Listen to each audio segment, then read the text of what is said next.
Hello, everyone. Today's topic is the ancient Egyptian civilization. How was the ancient Egyptian civilization formed? Let's explore it together right now.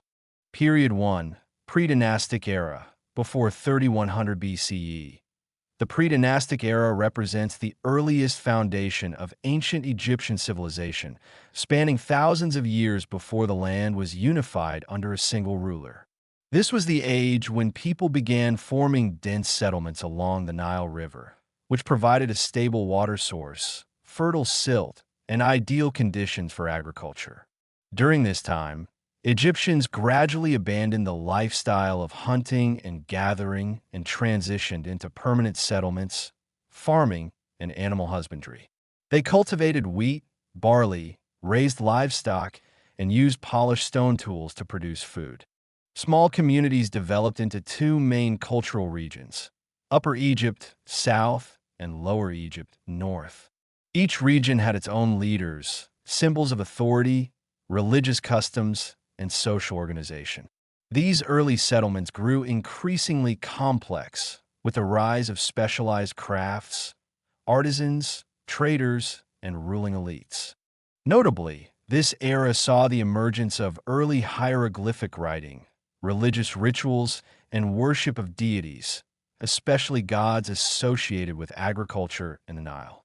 The first mastaba-type tombs were also constructed, reflecting the evolving beliefs about the afterlife. Toward the end of the pre-dynastic era, tribes and small communities merged into larger political units, leading to the rise of early kings in Upper Egypt. The rapid development of political, economic, and religious systems laid the groundwork for the unification of Egypt and the birth of one of the greatest civilizations in human history. Period 2. Early dynastic period, 3100 to 2686 BCE. The early dynastic period, also known as Dynasties 1 and 2, began when King Narmer, Menes, unified Upper and Lower Egypt into a single state, an event of monumental historical importance. This unification established a strong, centralized government, setting the foundation for Egypt's political structure that would persist for more than 3,000 years. During this era, the symbols of Pharaoh's authority became clearly defined. The double crown representing unity, royal rituals, temple ceremonies, and the divine characterization of the pharaoh as the earthly embodiment of Horus. The administration managed land, collected taxes, oversaw agriculture, and organized major irrigation projects along the Nile. Hieroglyphic writing developed rapidly and became standardized for administrative records and historical documentation. Artifacts such as the Narmer palette, pottery, and royal seals show remarkable advancements in governance, artistry, and religious practices. Although pyramids had not yet been built, mastaba tombs were widely used for the burial of officials and royalty. These structures demonstrate that the Egyptians already possessed an architectural vision of monumentality and a reverence for the afterlife. This period was a crucial transitional phase, transforming Egypt from a tribal society into a nation with a powerful ruling system, a structured social hierarchy, and a unified culture. The foundations for the Pyramid Age were fully established during these centuries.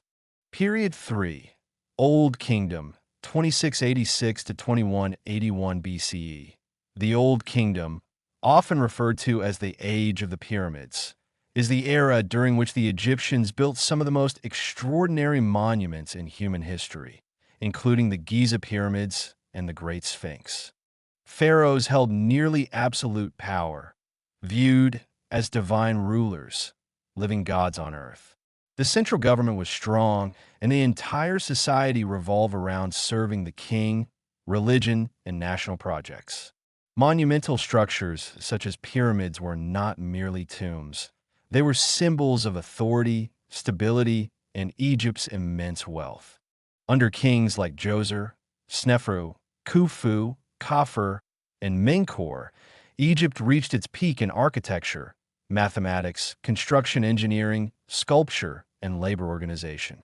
A sophisticated system of taxation, agricultural management, record-keeping, and bureaucracy enabled the state to mobilize tens of thousands of workers for decades-long building projects. Under kings like Djoser, Sneferu, Khufu, Khafre, and Menkaure, Egypt reached its peak in architecture, mathematics, construction engineering, sculpture, and labor organization. A sophisticated system of taxation, agricultural management, record-keeping, and bureaucracy enabled the state to mobilize tens of thousands of workers for decades-long building projects. However, in the later Old Kingdom, prolonged droughts, famine, and the weakening of royal authority led to political fragmentation. This collapse of central power ushered in the First Intermediate Period, a time of instability and regional struggles. Period 4. First Intermediate Period, 2181 to 2055 BCE. The First Intermediate Period was a turbulent era in ancient Egyptian history, marking the deep decline of central authority after the powerful Pyramid Age. The primary causes were prolonged droughts, falling Nile water levels, and the government's inability to collect taxes, which led to economic collapse and severe hardship for the population. As pharaohs lost control over local regions, provincial governors, known as nomarchs, began to gain real power and ruled their territories like independent warlords. The sharp division between northern and southern provinces led to the rise of two competing power centers, Heracleopolis in Lower Egypt and Thebes in Upper Egypt. Both sides fought for influence, resulting in decades of warfare. Meanwhile, ordinary citizens suffered greatly. Texts from this period describe famine, looting, insecurity, and the widespread loss of faith in pharaohs and the gods. Art and architecture declined noticeably, with regional styles replacing the standardized national aesthetic of earlier times. However, this period also saw a flourishing of Egyptian literature, especially works of lamentation, social critique, and ethical reflection, which depicted the harsh realities of life. Eventually, Thebes grew stronger under the leadership of Mentuhotep II. Through a series of military campaigns, he unified Egypt and restored order. The reunification by Thebes ended the chaos and opened the door to the next prosperous era, the Middle Kingdom. Period 5. Middle Kingdom, 2055 to 1650 BCE. The Middle Kingdom, often regarded as Egypt's classical golden age, marked the complete revival of the nation after years of instability.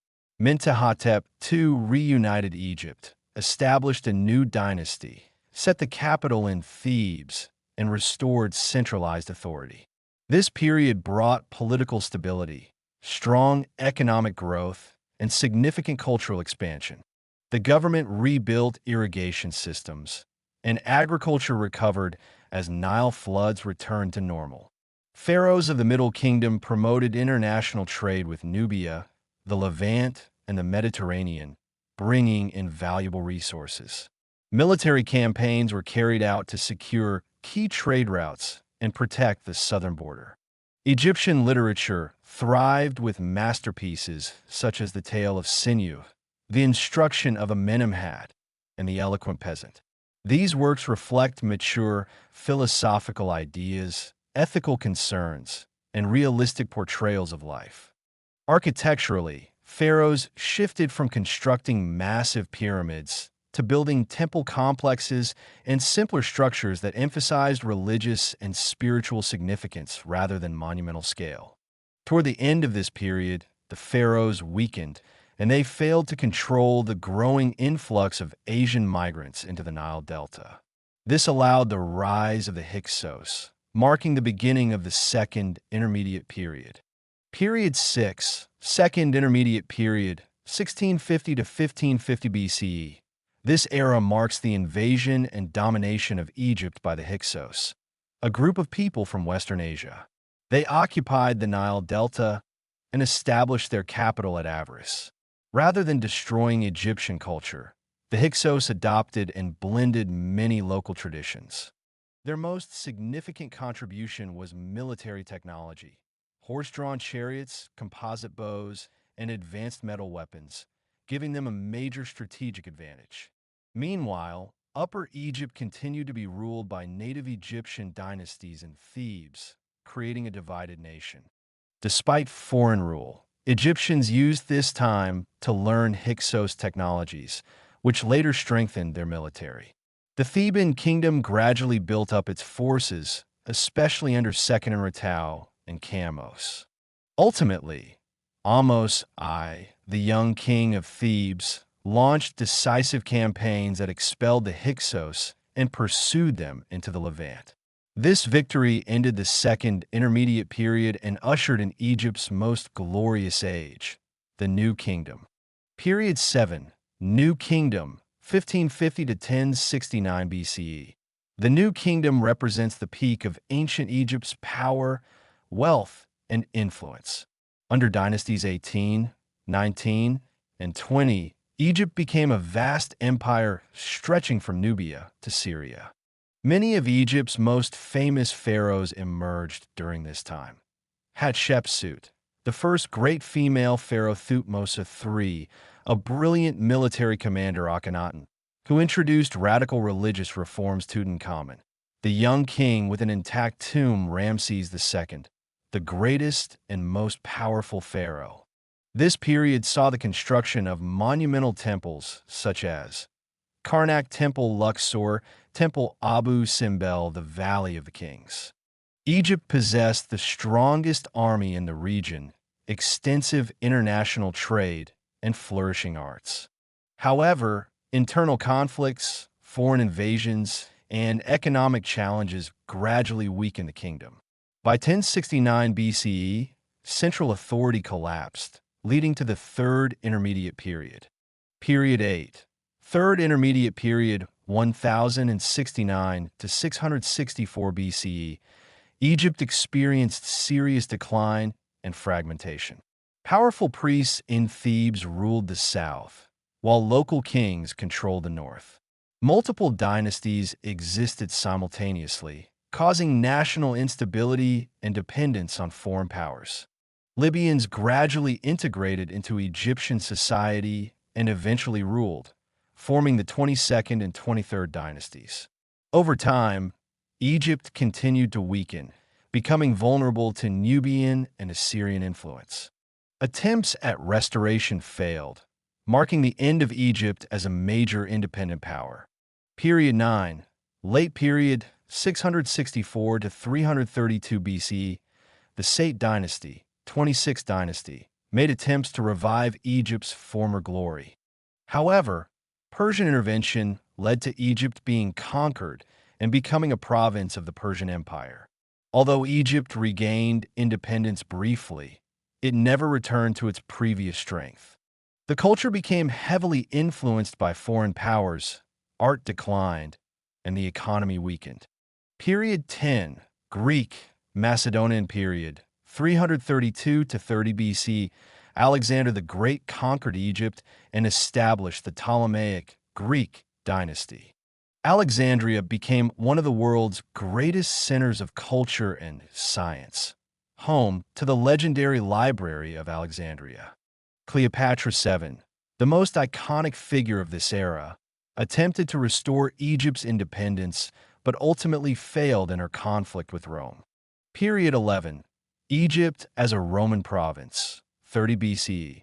After Cleopatra's death, Egypt was annexed by Rome. This event marked the complete end of ancient Egyptian civilization after more than 3,000 years. Indigenous traditions persisted for a time, but gradually disappeared under Roman rule. And that concludes our journey through the formation and development of ancient Egyptian civilization. Thank you for watching until the end of the video. Please leave a like and subscribe to support the channel so we can create more videos. Let us know in the comments which civilization you want us to explore next. Thank you.